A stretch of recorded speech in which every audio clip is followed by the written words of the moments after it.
ว่าได้ บ่ลูกชายอืมศรัทธาของแม่ได้จะ5,000 10,000นั่นแหละสิเอามาแต่ไสอันที่1,500,000บ่ เพื่อนก็คือใจขึ้นแท้เพิ่นว่า400,000กับใครแน่ปสิไปใส่50ยับพะแนงว่า5,000 10,000 ว่า 10,000เพิ่นก็ยังบ่อยากเปิดซอง บ่จะเปิดระบอกเพื่อนแน่เชิญเพิ่นออกจากวัดแน่ อะไรได้จึงเว้าแนวนั้นบ่ได้ ว่าแนว แม่ นี้ โอ้ยได้จึงเว้าแนวนั้น เดี๋ยว เพิ่นเป็นครูบาเพียงคืออยากให้สิ่งนี้ ครูบากับมันบ่แม่นแนวสิไปเว้าแบบนั้นครูบาก็ดี เว้าได้ซะ ต้องเว้าดีๆเลยผู้เขาหั่งก็เขาก็ใจหลาย ผู้สู้เขาก็ใจน้อยก็จะเอาแต่ศรัทธาเขา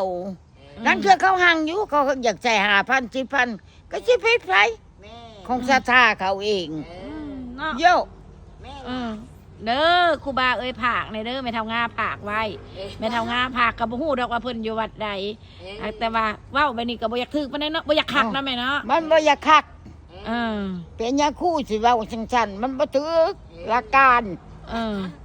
ศรัทธาเพิ่นเนาะ ศรัทธาของเขา ซั่นแหละผู้ทุกข์ผู้ยากนี่บ่ได้ทานเลยซะบ่มี 2,000 3,000น่ะบ่ได้ทานเลยญาติครูบาบ่ฮับเนาะแม่ โอ้ อันนี้ก็บ่ได้เว้าเฉพาะองค์เลยเนาะแม่บ่แม่นหมดกูองค์สมัยตะกี้จะไปกินไปทานก็บ่แม่นแบบนี้เนาะแม่เนาะ โอ้ ตะกี้สมัยตะกี้จะไปแผ่เลยสร้างวัดอันนี้เนาะแม่แห้งผู้ละ500เนาะแม่ 500 1,000ก็เฮ็ดจังได๋ อืม ศรัทธาเขา อืม ปานนั้นก็เห็นว่าสิบ่เฮ็ดทอดว่าได้ โอ้ยยุกบุกเบิกนี่